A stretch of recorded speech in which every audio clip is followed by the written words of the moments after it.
Hello students, हम लोग area related to chapter कर रहे हैं। आप लोग अपना रजिस्टर और पेन रेडी कर लें। मैं क्वेश्चन डिक्टेट करूंगा, आप नोट डाउन करें। ठीक है। क्वेश्चन है, in a circle with centre O and radius 5 centimetre, comma AB is a chord of length 5√3 centimeter. Full stop. Find the area of sector AOB. ठीक है। क्वेश्चन में क्या दे रखा है आपको कि एक सर्कल है जिसका सेंटर क्या है O, ये उन्होंने आपको दे रखा है। तो हम सबसे पहले सर्कल बना लेते हैं। ये आपका सर्कल रहा और इसका सेंटर है O और इस सर्कल का रेडियस है 5 सेंटीमीटर और उन्होंने बोला इसके अंदर एक कॉर्ड है AB। ठीक है, इसके अंदर एक कॉर्ड है AB। ये सपोज AB कॉर्ड है। कॉर्ड क्या होती है? Lines intersecting the two circle eight 2 points. Line segment intersecting the circle eight 2 points. 2 point पे जो लाइन सेगमेंट इंटरसेक्ट करे सर्कल को, ठीक, वो आपका कॉर्ड कहलाता है। तो यहाँ पर कॉर्ड AB दे रखी है आपको और AB की लेंथ आपको दे रखी है, chord AB is equals to 5√3 centimetre. ये इंफॉर्मेशन गिवन है। और एक और इंफॉर्मेशन गिवन है, radius R is equals to 5 centimetre. ये इंफॉर्मेशन गिवन है, बस इसके अलावा और कुछ नहीं है। और वो आपसे पूछ रहे हैं find the area of sector AOB। You need to find area of sector AOB। इसका एरिया आपको फाइंड करना है। तो AOB कहाँ बन रहा है भाई? A यहाँ है, O यहाँ है, B यहाँ है। तो इसका मतलब हमें ज्वाइन करना पड़ेगा, तभी तो सेक्टर बनेगा। तो हम इसको ज्वाइन कर देते हैं यहाँ पर इस तरह से। तो आपको जो फाइंड करना है वो फाइंड करना है एरिया ऑफ सेक्टर AOB, यानी कि ये दो रेडियसेस के बीच में बाउंड होने वाला कंप्लीट एरिया। ठीक है, पूरा ये एरिया और ये एरिया, सारा एरिया आपको कैलकुलेट करना है कि ये कितना होगा। ठीक, तो इसके लिए आप देखें, देखो एरिया ऑफ सेक्टर का हमारा फॉर्मूला क्या था? एरिया ऑफ सेक्टर के लिए फॉर्मूला था theta upon 360 into pi R square. तो हमें क्या क्या चाहिए एरिया फाइंड करने के लिए? हमें थीटा चाहिए, जो कि इस क्वेश्चन में गिवन नहीं है, angle of the sector. R चाहिए, आर हमको गिवन है, आर हमको दे रखा है कितना? 5 सेंटीमीटर। तो ये 5, ये भी 5, और ये हमें एंगल पता नहीं है। ठीक, तो ये एंगल हमें फाइंड करना पड़ेगा। तो क्या करें, एंगल कैसे फाइंड होगा? तो चलिए देखते हैं। यहाँ पर देखें, थोड़ा सा आपको कंस्ट्रक्शन करना पड़ेगा यहाँ पर, कंस्ट्रक्शन। ठीक, वो कंस्ट्रक्शन क्या है मैं उसको ड्रॉ कर देता हूँ यहाँ पर। आपका कंस्ट्रक्शन ये है कि आपको O पॉइंट से AB के ऊपर एक परपेंडिकुलर बनाना है। O पॉइंट से AB के ऊपर एक परपेंडिकुलर बनाना है और हम इस परपेंडिकुलर को दे देते हैं सपोज नेम M। ठीक, तो पहले हम कंस्ट्रक्शन लिख लेते हैं कि कंस्ट्रक्शन क्या होगा यहाँ पर। Construction, draw OM perpendicular to AB। तो हमने कंस्ट्रक्शन किया है ड्रॉ OM परपेंडिकुलर AB। तो यहां पर OM जो है वो परपेंडिकुलर हो गया कॉर्ड AB के। तो आपने 9th क्लास में एक थ्योरम पढ़ी होगी, perpendicular from the centre to a chord bisects the chord. ठीक, एक थ्योरम थी 9th क्लास में, वो ये बताती थी कि अगर हम सेंटर से कॉर्ड के ऊपर कोई परपेंडिकुलर बनाएंगे तो क्या करेगी वो परपेंडिकुलर कॉर्ड को 2 इक्वल पार्ट्स में डिवाइड कर देगी। ठीक है, ऐसा होता है। तो यहां पर हम पहले मान लेते हैं let the angle A O B, A O B को हम मान लेते हैं कि वो है एंगल 2 थीटा। ठीक है, हमने मान लिया कि जो एंगल है वो है 2 थीटा, ये पूरा एंगल कंप्लीट कितना है 2 थीटा।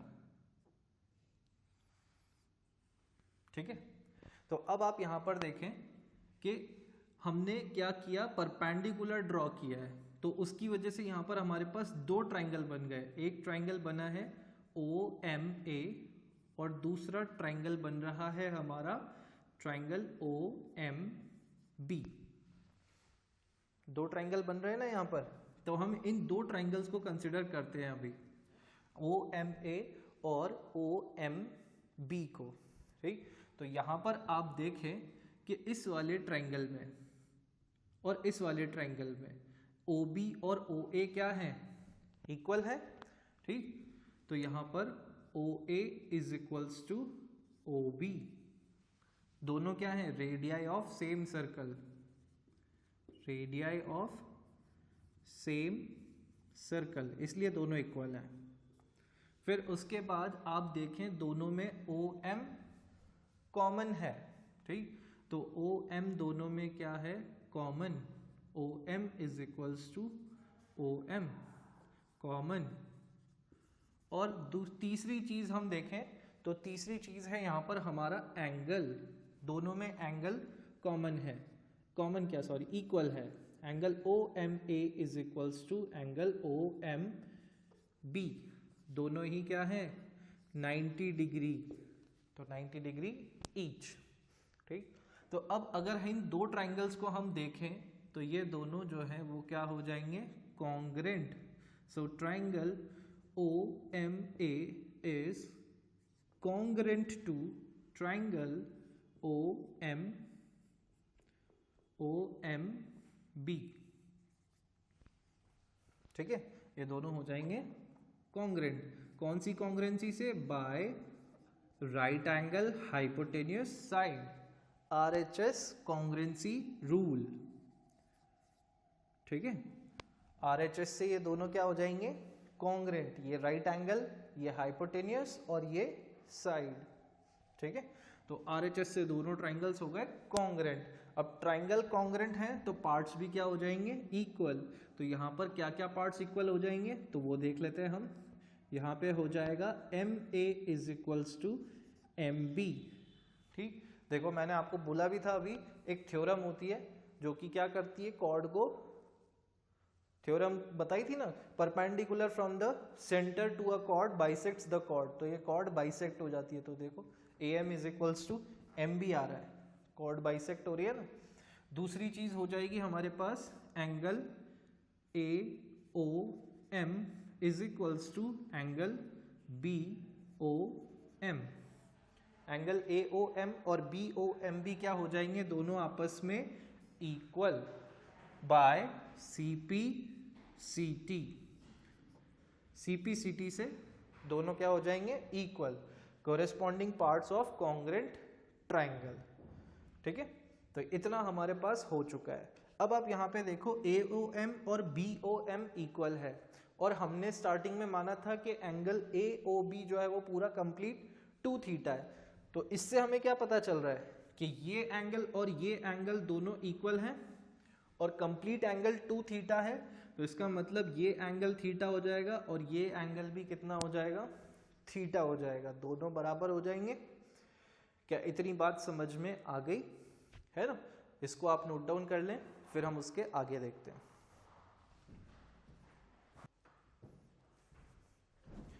ओके, तो ये फिगर तो यहीं रहने देते हैं, है ना, आपने सब नोट कर ही लिया है।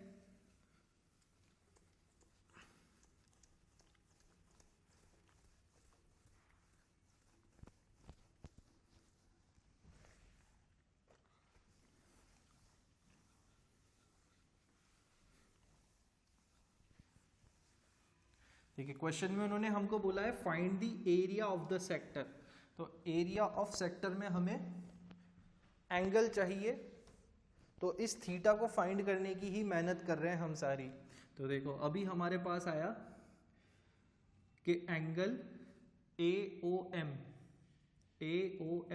Is equals to angle BOM which is equals to theta. और दूसरी बात हमें पता चली that AM is equals to BM।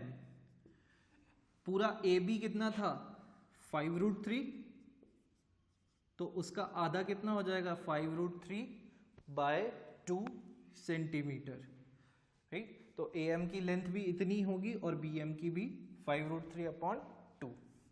Okay, अब हम कंसिडर करते हैं ट्राइंगल AOM ले लें या AMO ले लें, ठीक है, AMO ले लेते हैं, राइट एंगल ट्राइंगल है AMO, ठीक है। तो इस ट्राइंगल के अंदर अगर हम देखें तो मैं अलग से ड्रॉ कर दूं इस वाले ट्राइंगल को, यहां पर ये हो गया हमारा O, ये हो गया हमारा M और ये हो गया हमारा A, ठीक है। तो O पर है हमारा एंगल थीटा, यहां पर है 90 डिग्री। OA की वैल्यू कितनी है 5 और इसकी वैल्यू कितनी है 5√3/2, ठीक है। तो राइट एंगल ट्राइंगल है तो ट्रिग्नोमेट्रिक रेशियो लग सकता है, तो वो हम अप्लाई करते हैं। ट्राइंगल AMO में आप देखें कि हाइपोटेनियस और परपेंडिकुलर, ये हाइपोटेनियस होगा और ये परपेंडिकुलर हो जाएगा with respect to this angle. तो साइन थीटा कितना हो जाएगा, sine of theta is equals to perpendicular that is AM/AO। AM की वैल्यू कितनी है हमारे पास 5√3/2 और AO की वैल्यू हमारे पास है /5। मेन डिवीजन सिंबल ये वाला है यहाँ पर, ठीक। तो इससे हमें पता चल जाएगा दैट, यहाँ पे देखो 5 से 5 कैंसिल हो जाएगा, तो हमें पता चलेगा sine theta is equals to √3/2। कैसा हो जाएगा भाई, साइन थीटा की वैल्यू हमारे पास यहाँ पे 5 से 5 कैंसिल हो जाएगा ना, तो ये बचा साइन थीटा इक्वल्स टू √3/2। अब साइन थीटा की वैल्यू √3/2 कब होती है आपको पता होगा, कंपैरिजन किया होगा आपने, टेबल्स याद की है। तो थीटा इससे हमें क्या मिल जाएगा भाई, साइन थीटा 3/2 है, तो कब आता है साइन थीटा 3/2, चलो मैं लिख ही देता हूं। तो साइन 60 डिग्री जब होता है तब वैल्यू होती है 3/2, है ना। तो हमें पता चल रहा है इन दोनों इक्वेशन से that theta is equals to कितना होगा 60 डिग्री। पता चल गया थीटा, है ना। तो चलिए इस फिगर को मैं इरेज कर देता हूं, या चलिए इधर ही लिखते हैं आगे। हमें फाइंड क्या करना है, we need to find area of the sector. तो एरिया ऑफ सेक्टर निकालना है हमको, तो उसके लिए हमारे पास एंगल होना चाहिए। अब देखो थीटा हमारा 60 डिग्री आया है, हमारा ये जो एंगल AOB है, एंगल AOB वो कितना था 2 थीटा, हमने अज्यूम किया था। तो इसका मतलब वो कितना हो गया 2 × 60 दैट इज 120 डिग्री।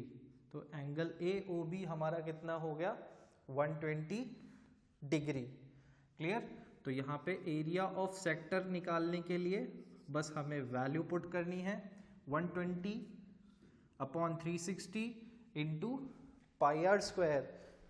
r की वैल्यू हमारी 5 है, तो हम वैल्यू पुट करते हैं। पाई को आप चाहें तो एज इट इज रहने दें या वैल्यू पुट कर दें, और r की वैल्यू है 5 × 5। यहाँ पर आपका ये कैंसिल हो जाएगा 3 टाइम्स, तो आपके पास आ गया 25π/3 सेंटीमीटर स्क्वायर। तो एरिया ऑफ सेक्टर आपका क्या हो गया 25π/3 सेंटीमीटर स्क्वायर। आप चाहो तो पाई की वैल्यू भी पुट कर सकते हैं और कैलकुलेट कर सकते हैं। ठीक है, नोट डाउन कर रहे हैं इसको।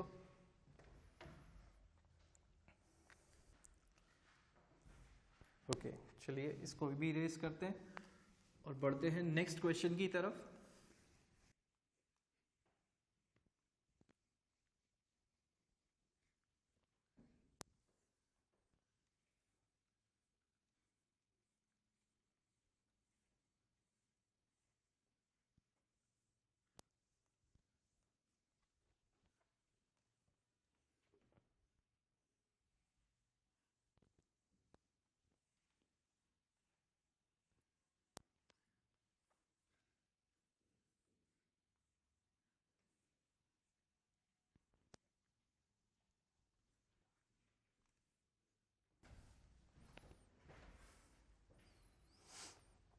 Note down the next question, please.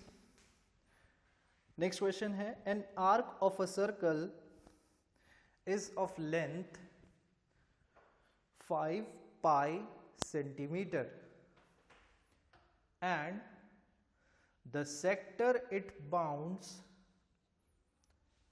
has an area of 20 pi centimeter square. Find the radius of the circle.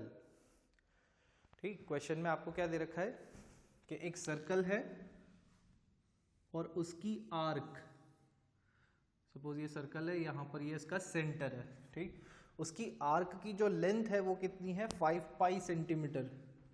Suppose ये यहां से लेके यहां तक कोई आर्क है, ए से लेकर बी तक, उसकी लेंथ आपको दे रखी है 5 पाई सेंटीमीटर।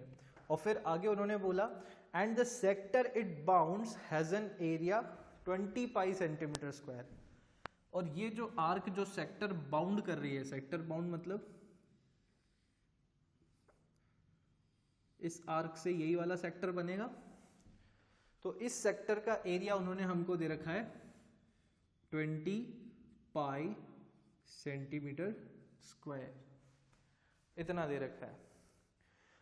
और बोल रहे हैं find the radius of the circle. बहुत ही इजी सा क्वेश्चन है, ठीक, दिखने में बड़ा डिफिकल्ट दिख रहा है बट इजी है। देखिए यहां पर क्या क्या गिवन है, पहले वो लिख लेते हैं। Length of arc A B arc की लेंथ गिवन है ना। यहाँ पे ये माइनर वाली आर्क की बात हो रही है, जो लेंथ आर्क ए बी है वो माइनर आर्क है, that is equals to 5 pi centimetre, ठीक है। दूसरा उन्होंने हमको दे रखा है एरिया ऑफ सेक्टर, वो आपको दे रखा है ए इज इक्वल्स टू कितना दे रखा है भाई, 20 पाई सेंटीमीटर स्क्वायर। फाइंड क्या करना है हमको, फाइंड करना है radius of the circle. Radius of circle मतलब आर हमें पता लगाना है कि आर कितना है। आर इसका यहाँ पर ये ओ ए की वैल्यू फाइंड करनी है, ये दोनों आर होंगे ना, तो ये हमें पता लगाना है। तो देखो गिवन इंफॉर्मेशन हमें क्या है, length of arc. Length of arc मतलब एल हमारे पास है, ठीक है, ए बी की जगह मैं एल लिख दूं, एल हमारे पास है, ए हमारे पास है, हमें सीधे पता लगाना है रेडियस ऑफ द सर्कल। तो अगर आपको एक रिलेशन याद हो जो मैंने बताया था, वो था A is equals to half into L into R. Area of sector is equals to half into length of the arc into radius. तो इस फॉर्मूले के अंदर अगर हम वैल्यू पुट करें तो आप देखो ए हमें पता है 20 pi equals to 1/2, length of arc हमें पता है 5 पाई, और सिर्फ रेडियस हमारे पास अननोन है। तो सिर्फ रेडियस अननोन है तो रेडियस फाइंड हो जाएगा। तो r इज इक्वल्स टू क्या हो जाएगा, सारी वैल्यूज उधर ट्रांसफर होंगी, तो ये 2 उधर जाके क्या हो जाएगा, मल्टीप्लाई 2 पाई इंटू 20, 5 पाई इधर आके क्या हो जाएगा, डिवाइड। अपॉन 5 पाई। पाई से पाई कैंसिल, 5 से 20 4 टाइम्स, तो r इज इक्वल्स टू आपके पास क्या आ गया 8। यूनिट क्या लगेगी, यहाँ सेंटीमीटर है तो ये सेंटीमीटर, तो रेडियस ऑफ द सर्कल क्या हो गया 8 सेंटीमीटर। नोट कर लें इसको।